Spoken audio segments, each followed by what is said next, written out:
Thinking really about how we do connect and what is the purpose of connecting to each other. Is it just so that we continue to do one thing for a short amount of time, or is it that we can do something we're really interested in, not for the grant, not for the award, but for the sake of the fact that we love doing it and we're passionate about it?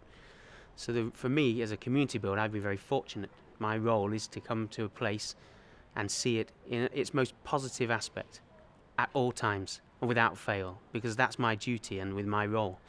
Um, that helps to challenge the narrative of areas that here has traditionally been seen as deprived, traditionally as reported to have high crime rates and disengagement.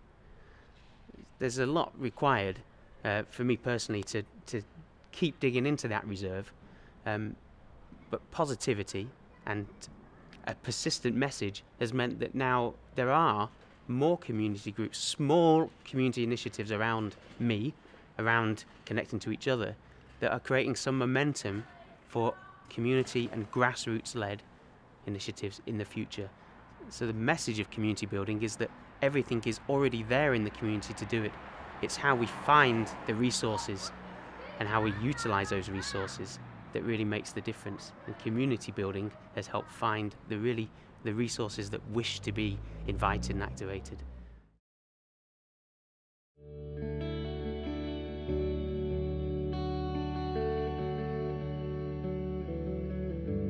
I'm Margaret Woolcock. I'm from Maltby Estate in Bolton. I'm the treasurer of Maltby Residents Association. I'm here with my friends and committee and we're having a coffee surfing morning. We received an award from the Fair Share Trust in 2011. This was to purchase laptops for each block of flats on our estate, which the residents could use whenever they wanted to. They could share it between each block, We started it off by putting a questionnaire around if they wanted to do this sort of thing, which most of the people did.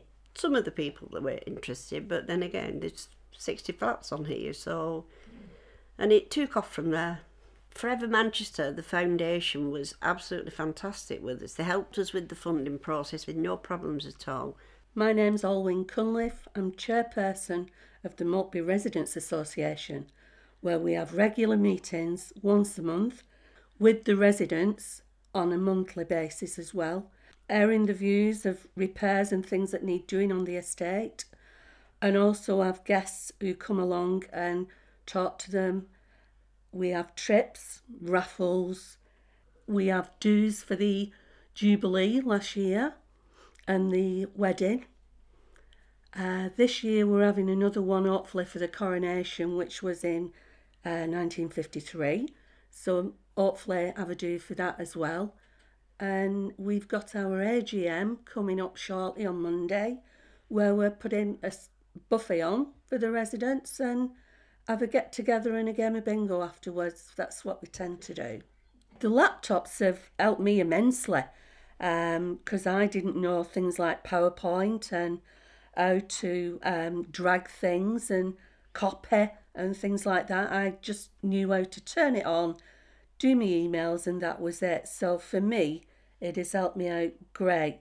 I do my shopping through Amazon. We get quite a lot off Amazon. We do internet banking. I talk to my children on Skype.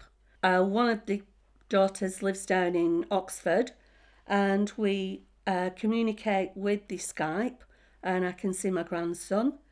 And over Christmas and New Year, they spent their time in New Zealand, where we Skyped on Christmas Day and watched them opening the presents and things like that. And they was having Christmas dinner on the patio, and we were in freezing cold weather. So it was good to see different things happening. Since I've retired, it's given me a lot to do. Before I got the laptop, I just sit at home, watch TV.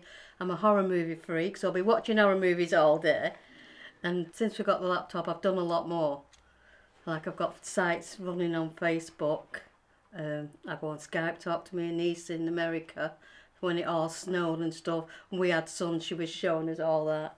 To me, it's brilliant. It's life-changing. There's 4,673 members at the moment, and it's growing every day. As you can see there, there's 5 or 6 people that want to join. like people round here that have stuff they don't want, they go take it round to Joan puts it on her auction site, somebody buys it and all the money is collected, and it helps the residents on the estate. It's a recycling site. Say you had an old fridge but it's still working, you could pass it on to someone that could make use of it. Another one, there's settees, wardrobes, fridge freezers, clothes are doing very well. Ladies, babies' clothes, boys, girls, anything. That's one that's a settee that's been given away. Well, it's a full suite, a blender, cookers, all sorts. And, you know, it goes to people that can make use of them instead of going to the tip. It's just made a great big difference, and also to the residents who didn't have any communication. They can even get Bolton Evening News on there, all the newspaper readings that they need to do. They can get on the laptop, which makes it far easier than not being able to go to the shop and buy one. Whoever thought that a laptop would build a community and give me a bit more to do in my retiring years? The Fair Share Trust has made a big difference to our estate. It's made people be aware there is an outside world, actually. We'd never have thought, any of us, that we could build up such a big community that everybody will be enjoying the way we do. And we're retired people and we're loving every minute of it.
I'm Maureen Riley. I'm the chairperson for the Friends of Lostock Park. The group was set up in 2006 as a separate group to the Lostock Partnership, of which we were formerly a subgroup of. This way we were able to attract funding for ourselves to change this park, because prior to that the park was a burned out shell. There was nothing here at all, nothing for people to visit, nothing to do. So we got our first amount of funding from Lostock Fair Share funding in 2006, which built the play area behind us with match funding from Trafford Council.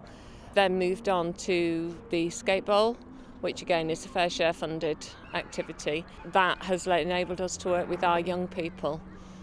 Working with the young people in the area has made the biggest difference to this area.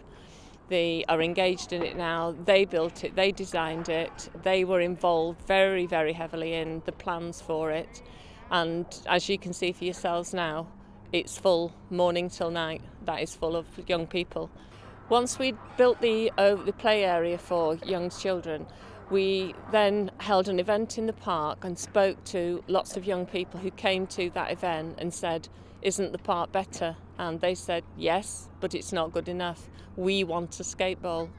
So we decided that we would try to talk to them away from that event, set up a different event in the bowling green over there and invited them, provided food and drink and expected perhaps one or two of those teenagers to come. We had 16 young lads come that day and they all had an opinion of what we needed, and we needed a bowl. And we needed to build it quickly for young men, particularly young men who were causing nuisance on the streets, who were known to the police, and 2 of them were known to the local police and said it would stop us from getting into trouble. So we got them to draw their designs on paper, 2 went away and put their designs onto computer and emailed them to us, and from there was the beginnings of the Lostock Skate Bowl. We took those designs and their opinions to Lostock's Fair Share Trust panel and said, this is what the young people want. Before we had this, it was like you needed money. to go somewhere. Not a lot. We don't really have that much money, you know what I mean? So there's loads of indoor places you can go to, but you've got to pay to get in. So before this, we didn't really have anywhere good to go. All the needs assessments that had been done had shown that it was young people causing nuisance. They were bored. They had nothing to do. And older people were recorded as saying, sort out the young people and the area will change. This place got built and it just brings you in, like you want to come here every day. You wake up and you're just like, I just want to go there. And to have it round the corner it's amazing. You just see loads of new people every day. It just brings you to new people, like a lot more friendly. It keeps you off the streets. Like you never really want to go and do anything, but you just want to come here and have fun, see all your mates and stuff. So we worked with them. We put an application in, made them work on that application so that they had ownership of that fund, and were awarded £50,000 from Lostock's Fair Share Trust panel. And we were then awarded £30,000 from the Manchester United's 106 funding. Went ahead, got the builders in and put the designs together, and hence one skate bowl. It worked, the young people were delighted, it was never empty, but when we came back 6 months later and said, it's great, isn't it? They said, yes, but not good enough. And so began phase 2. They sat down again and told us it needed to have level surfaces for youngsters to learn to skate on. The bowl wasn't safe for anyone who wasn't fully able, and so we needed to have areas that anyone with a disability would be able to be involved and use. And so they set to again, made their designs and came up with the design of phase 2, to which we then applied to a separate fund for and got more funding, another 50,000, and built this one.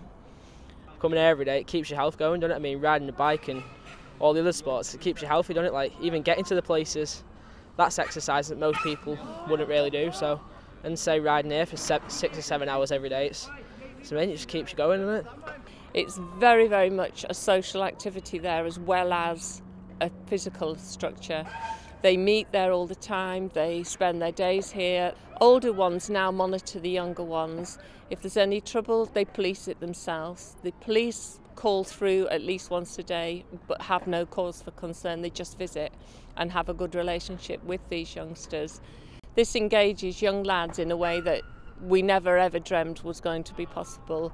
They're here, they're not in any trouble, they're not getting into any kind of bother, and they actually treat the park with a lot of respect now and have ownership of it.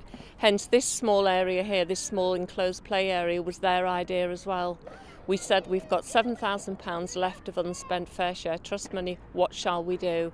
And they said, build a play area where the toddlers can learn to play football without dogs running around them and frightening them. And so, we took their idea on board and we did it. If there's any problems here, the older teenagers come along, sort it out and deal with it themselves.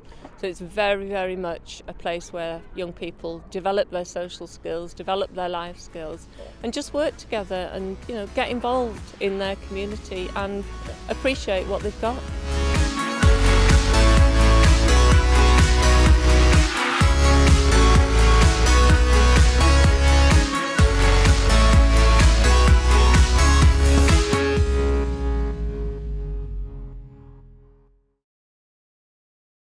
My name's Matthew Osborne.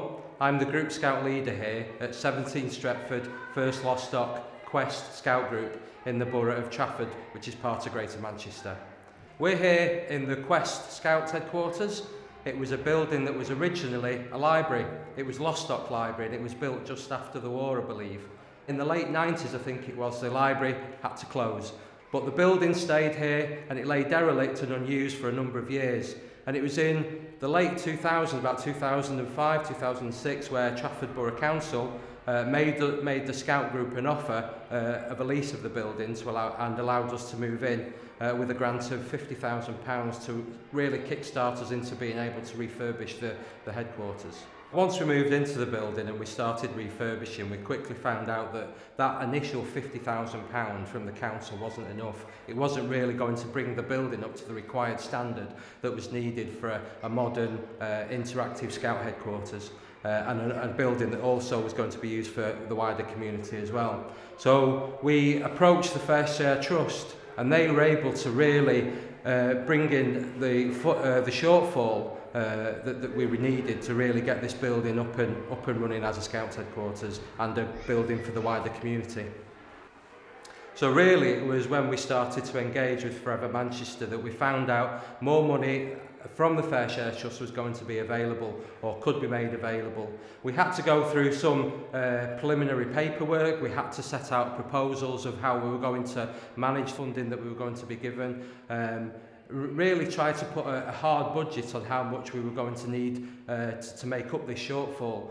Through working with Forever Manchester, they really helped us get the paperwork all in order and the grant proposal to be submitted so that they could make an award that they knew was going to be successful and they were confident was going to be well managed.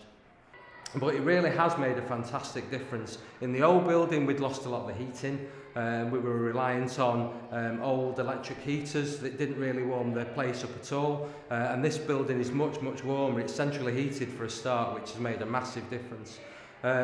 We've even got grounds out the side where we can pitch tents, and we can do and we can build fires and basically do the scout training that we need to. But we've also been able to rent this building out to the community because of the high standard that it is. We're able to generate an income stream from that, and that really helps support scouting. It helps develop us as a scout group. We've grown so much in the years we've been here. From a group of about 70 odd, we're now well over 100, and that's 100 young people off the streets of Lostock enjoying scouting. And really that revenue stream from the other community groups that do rent this building out helps us really manage that and be able to deliver scouting in a really positive way. We also plough an amount of money every year back into the building, so we often undergo annual decorating to keep on top of the decor to make sure it's looking really nice. We've been able to refurb the loft space, and we've made that into a massive storage area, because we found we were struggling for space a bit the more people were using the building. We've also been able to provide a storage facility for all our equipment. That was going to be originally just piled up in rooms, but being able to put racks in the stores has really helped us sort our equipment out.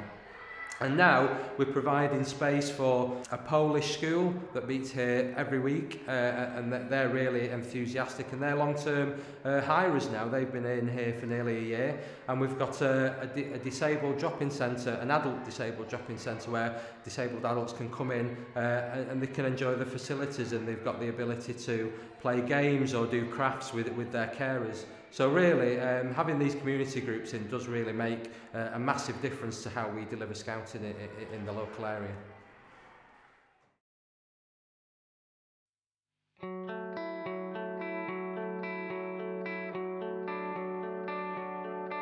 My name is Frank Gittins. I am actually the secretary of MIRA, which stands for Michaelis Estate Residents Association.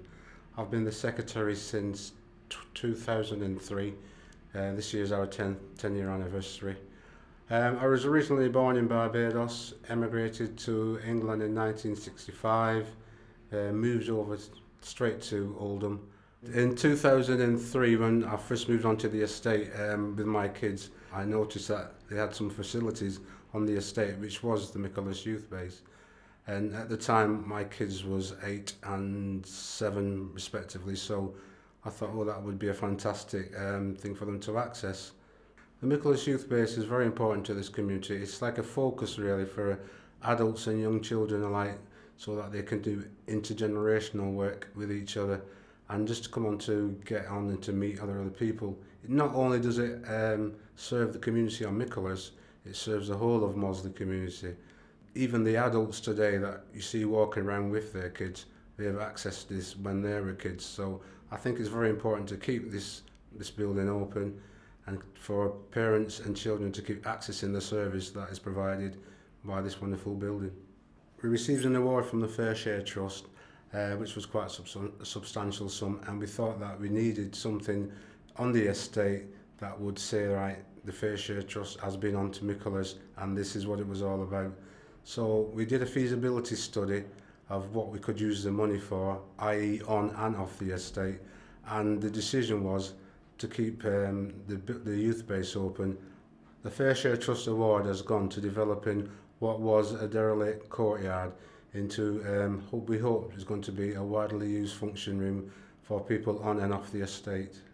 It's going to improve the services here because, i.e., we could have 2 functions going on at the same time, whereas we was constricted to 1 room and 1 function. Hopefully, with the introduction of this other room, we can have things like Zumba dancing,